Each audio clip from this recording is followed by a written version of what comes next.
과거의 모세는 애굽의 왕자였습니다. 그러나 살인을 한 후 도망해서 미디안 광야에서 양을 치며 40년을 보낸 지금 그는 그저 세월이 흘러 몸은 늙고 가진 것도 없는 노인일 뿐이었습니다. 지금의 모세는 왕자였던 모세를 아무도 기억하지 못하는 그저 양을 치는 80세의 노인일 뿐인 거죠. 우린 모세를 이야기를 할 때마다 굉장한 사람을 머리에 둡니다. 그러나 하나님을 만날 때 모세를 한번 생각해 보십시오. 그는 80세의 그냥 노인입니다. 노년임에도 여전히 양을 쳐야 먹고 살 만큼 어려운 처지였고 40년을 양을 쳤음에도 장인어른 밑에서 양을 쳐야만 하는 안타까운 삶을 살고 있던 사람이었던 거예요. 하나님이 그러한 모세를 부르셨습니다. 모세가 양들에게 풀을 먹이기 위해 하나님의 산 호렙에 이르렀을 때 하나님이 궁금증을 갖게 하고 그의 마음을 움직여 부르시게 되죠. 떨기나무 가운데서 모세를 부르십니다. 하나님이 모세를 부르신 이유는 모세를 통해 이스라엘 백성을 고통받는 애굽 땅에서 구출해서 약속의 땅으로 인도하시기 위함이었어요.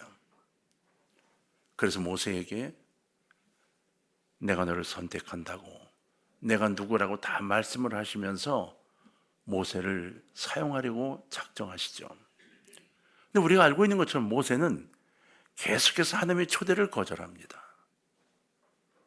자신의 입장을 바라보면서 도저히 내가 감당할 수 없다고 생각이 들었던 거예요. 모세는 자기 자신을 잘 알고 있었습니다. 40년 전이었다면 모르지만 지금 40년 동안을 양을 치면서 마음속에 상처를 갖고 살아온 모세는 지금 80세의 노인입니다. 지난 40년간 자책을 하며 살아온, 할 줄 아는 것은 이제 양치는 것밖에 없는 늙은이였습니다. 말도 잘 못합니다. 그가 말하는 것은 양들에게 다독거리는 이야기나 하지 사람을 만나 이야기 본 적이 별로 없습니다.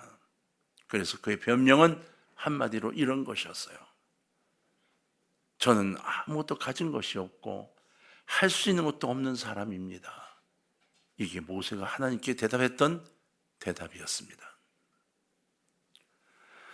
모세는 본문 속에서 5가지의 변명을 합니다. 첫 번째는 자신에게 능력이 없다는 겁니다. 출애굽기 3장 11절을 보면 이렇게 기록이 되어 있습니다. 모세가 하나님께 아뢰되 내가 누구이기에 바로에게 가며 이스라엘 자손을 애굽에서 인도하여 내리겠까. 애굽의 왕자였던 그가 아무 감동도 감흥도 없는 겁니다.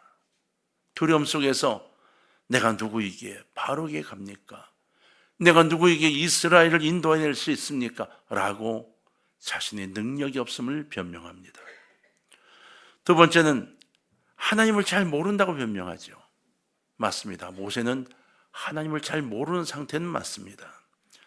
출애굽기 3장 13절에서 모세가 하나님께 아뢰되 내가 이스라엘 자손에게 가서 이르기를 너희의 조상이 하나님이 나를 너에게 보내셨다 하면 그들이 내게 묻기를 그 이름이 무엇이냐 하리니 내가 무엇이라고 그들에게 말하리까?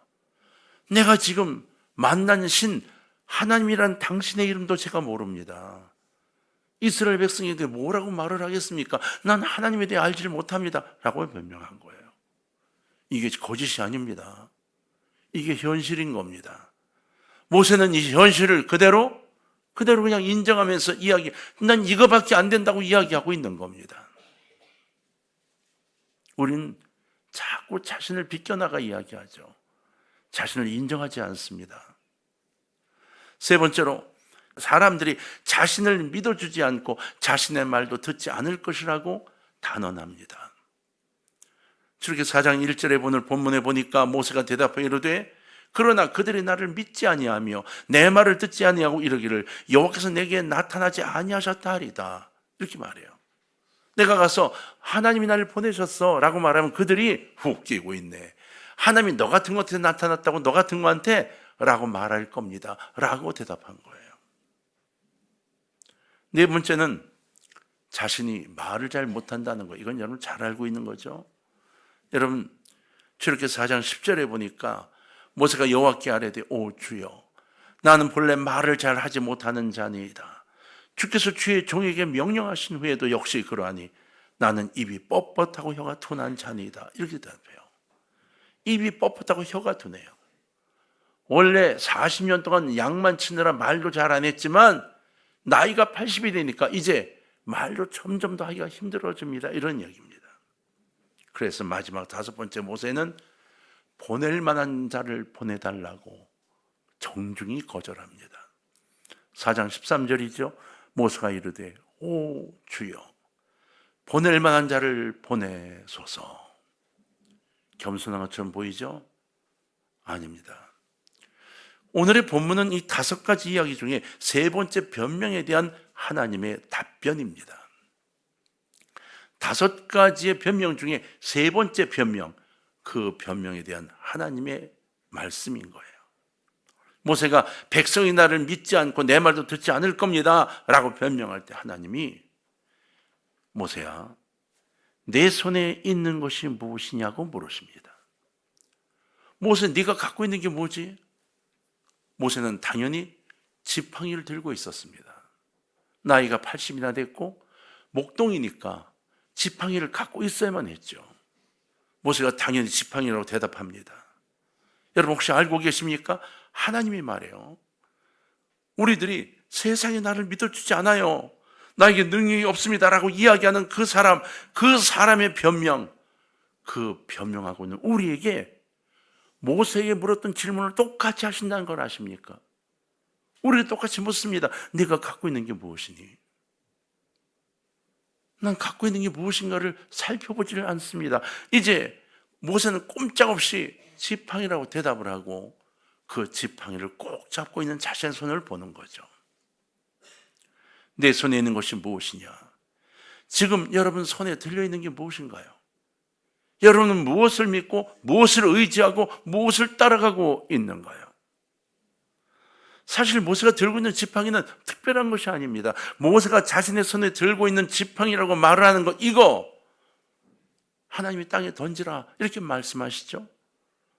모세가 하나님 말씀에 순종하니까 지팡이가 뱀으로 변했습니다. 별거 아닌 지팡이가 뱀으로 변해버렸습니다. 그때 하나님이 모세에게 내 손을 내밀어 그 꼬리를 잡으라 말씀하세요. 이 지팡이가 여러분 쉽게 나오는 영화처럼 기다랗고 커다란 지팡이라고 아닙니다. 그렇게 크지 않습니다. 그렇게 큰 지팡이를 이스라엘은 구하기도 힘듭니다. 대부분 키에 맞춰 키의 3분의 2 정도 되는 지팡이들을 들고 다니는 겁니다. 그게 뱀이 된 거예요. 뱀의 꼬리를 잡으라, 꼬리를 잡으니까 다시 뱀이 된 거죠. 여기에 하나님 말씀에 순종하는 모세가 있습니다. 두려움으로 순종하게 된 거죠. 자, 하나님이 모세에게 이런 기적을 보여주신 이유가 무엇일까요? 하나님의 능력 앞에 살아있는 신이라 불리는 애굽의 바로도 굴복할 것이라는 것을 징표로 보여주시기 위함이었어요. 바로는 살아있는 신이었어요. 여러분, 로마의 황제가 살아있는 신이라고 말했던 것처럼 파라오도 살아있는 신이라고 말을 하고 있었거든요. 하나님이 그 살아있는 신 앞에 정말로 살아계신 하나님을 보여주시기 위해 모세에게 이 징표를 보여주신 겁니다. 여러분, 자신의 두려움과 약함을 부둥켜 안고 있지 마십시오. 내가 갖고 있는 약함, 두려움, 이거 내려놓으시기를 바랍니다. 이걸 내려놓아야, 이 지팡이를 내려놓아야 하나님을 잡을 수 있습니다. 하나님이 모세의 손에 지팡이가 있는 것을 모르시기 때문에 무엇이 있느냐 물어본 게 아닙니다. 내 손에 있는 것이 무엇이냐고 물으실 때 하나님의 질문 안에는 내가 의지하고 있는 것이 무엇이냐라고 물으신 의미가 담겨 있습니다. 하나님보다 의지하고 하나님보다 가까이 있는 것이 무엇이냐는 질문입니다. 자, 그렇다면 여러분, 우리는 무엇을 더 의지하고 있는 것일까요? 모세가 들고 있던 지팡이는 크고 좋은 화려한 것이 아니라고 말씀을 드렸어요.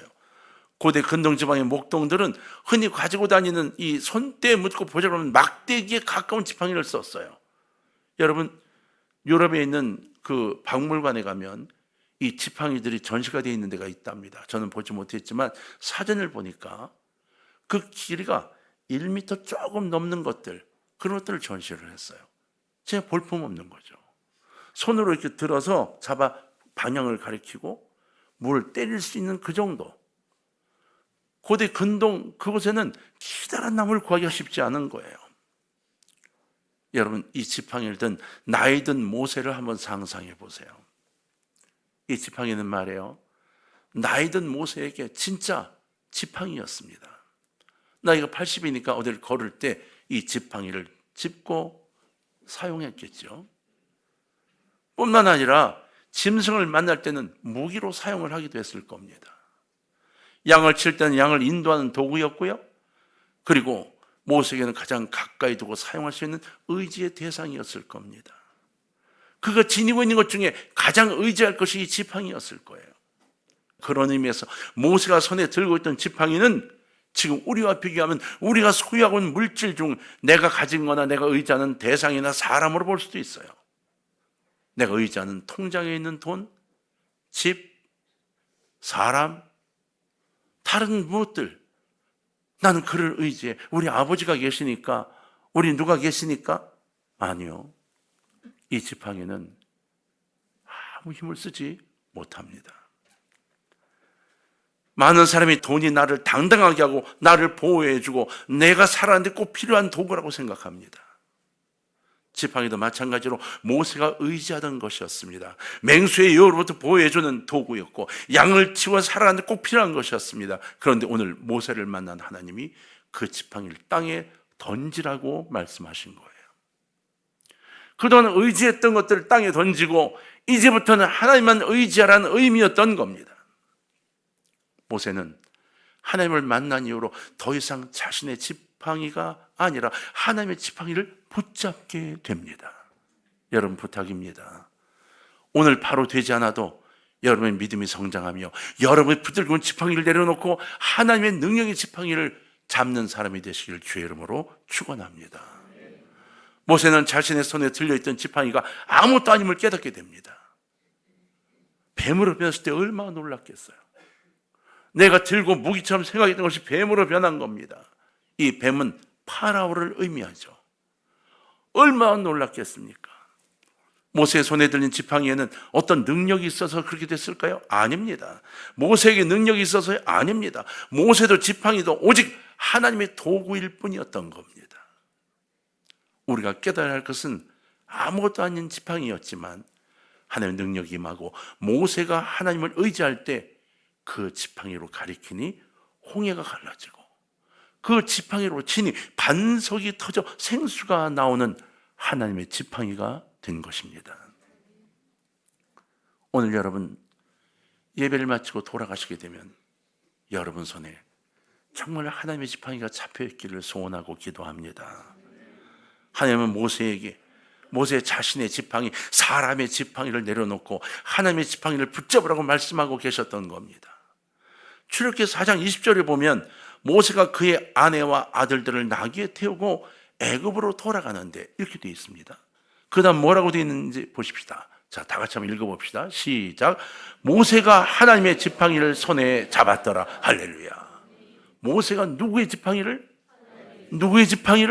하나님의 지팡이를. 지금까지는 나의 지팡이를 들고 있었지만 이제는 하나님의 지팡이를 손에 잡았더라라고 성경도 기록하고 있습니다. 나의 지팡이였지만 자신이 의지했던 모든 걸 내려놓은 뒤에는 전능하신 하나님의 지팡이가 되었던 겁니다. 모세는 가족들과 함께 전능하신 하나님의 지팡이를 손에 잡고 있었던 겁니다. 하나님께서 우리에게 내 손에 든 것을 내려놓으라고 하시는 것은 우리 것을 빼앗아가거나 우리를 힘들게 하시려고 그러는 게 아닙니다. 내가 하는 사업이 안 되게 하려고요? 내가 다니는 직장이 어렵게 하려고요? 아닙니다. 이 나라가 힘들고 어렵게 만드시려고요? 아닙니다. 우리의 삶에서 하나님보다 우선해서 의지하는 것들을 내려놓기를 원하시고 이제부터 내가 너와 함께 하겠다고 말씀하고 있는 겁니다. 우리가 의지하던 대상을 하나님 앞에 내려놓고 하나님만을 붙잡을 수 있는 질문인 겁니다. 오늘 여러분 심령 속에 단호하게 아멘으로 대답할 수 있기를 부탁드립니다. 내 손에 들고 의지하던 지팡이가 하나님의 말씀하시니 뱀으로 변하고 내 손이니 내 마음대로 할 수 있다고 보였던 이 손이 문둥병자의 손이 됩니다. 얼마나 놀랐겠습니까? 나병은 저주의 병이었습니다. 80년을 건강하게 끌고 왔던 이 손이 저주받은 손으로 바뀌었던 겁니다. 다시 넣었다 꺼내라 여전히 깨끗해졌다고 말했습니다. 뱀도 꼬리를 잡으니 다시 지팡이가 되었습니다. 그때 모세는 전능하신 하나님을 의지한다는 사실을 깨닫게 됩니다. 사랑하는 동강의 가족 여러분, 제발 이 전능하신 하나님을 의지하는 우리 모두가 되어주기를 주의 이름으로 부탁을 드립니다.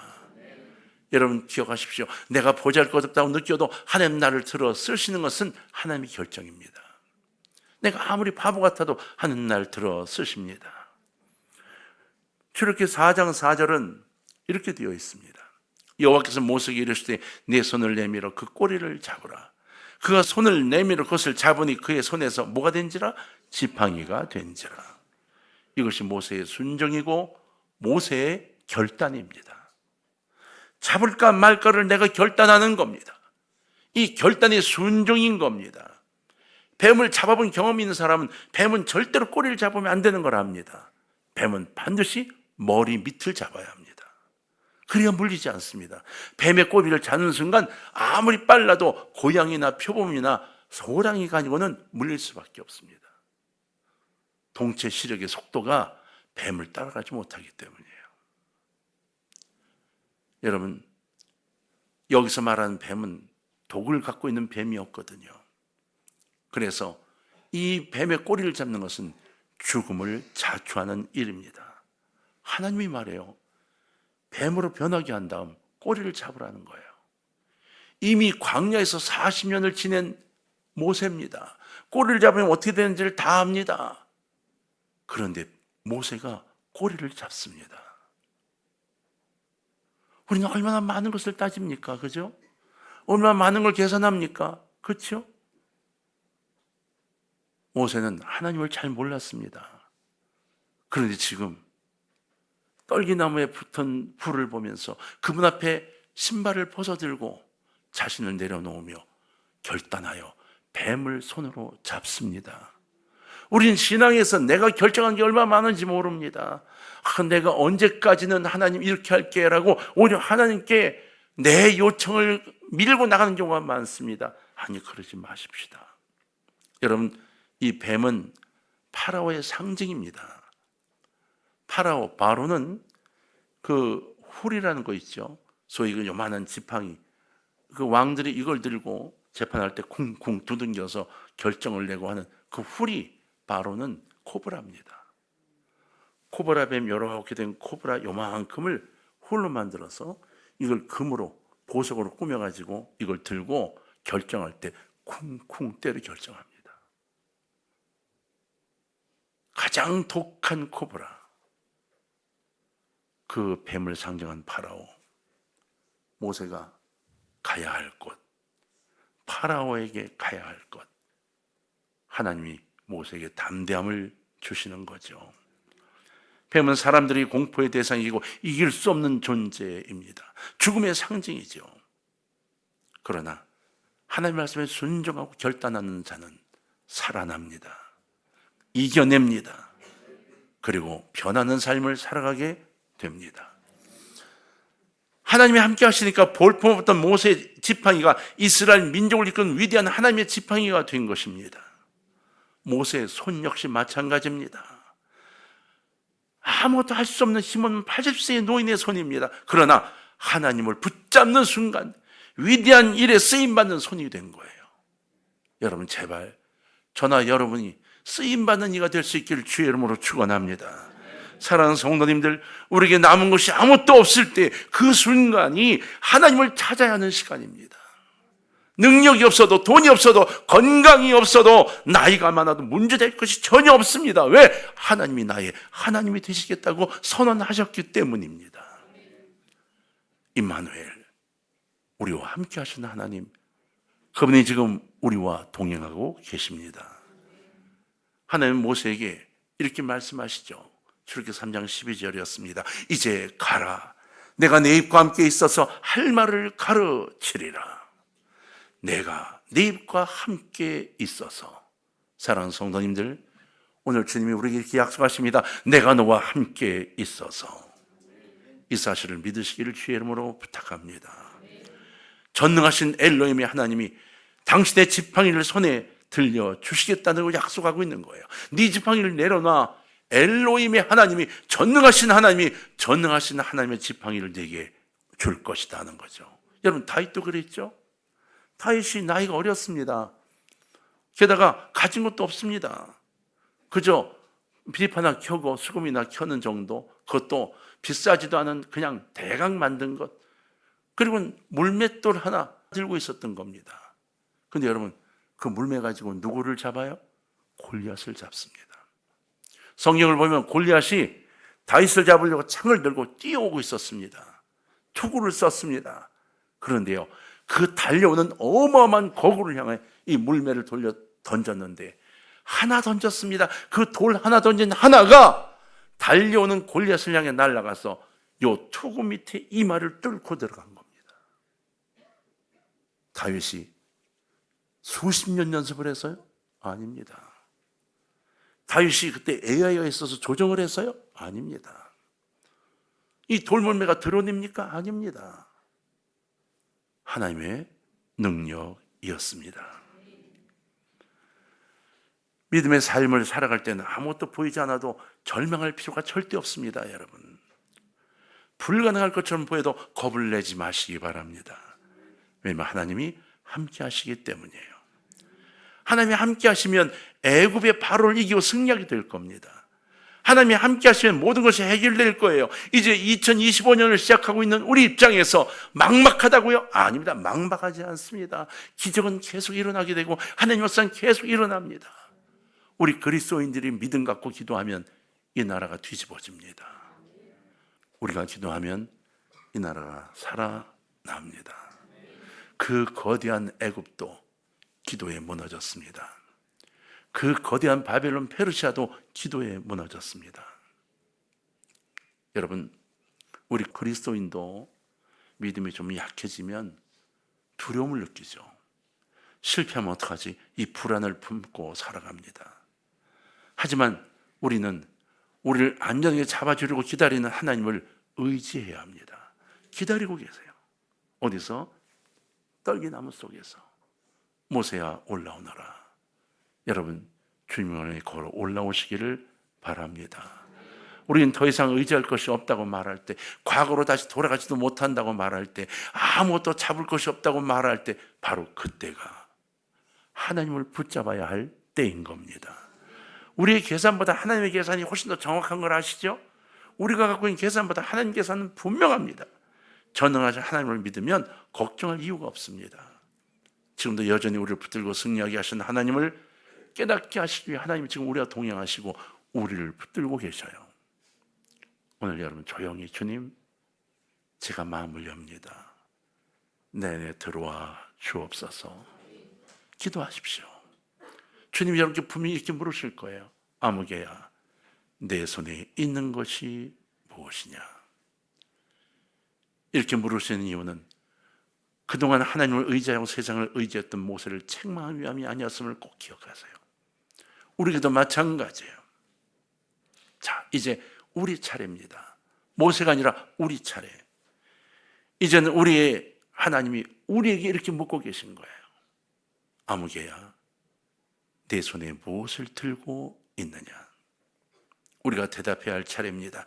하나님께서 우리에게 내 손에 있는 것이 무엇이냐고 물으신다면 모세처럼 여러분 이렇게 대답할 수 있기를 주의 이름으로 부탁해요. 주님, 보잘것없는 지팡이입니다. 주님이 내려놓으라 할 때 내려놓을 수 있음을 고백하시기를 바랍니다. 새로운 지팡이를 들고 2025년 멋진 승리를 여러분 이루어 나갈 거고 행해 나갈 거고 이 해 마지막에 감사하는 여러분이 될 줄로 믿습니다.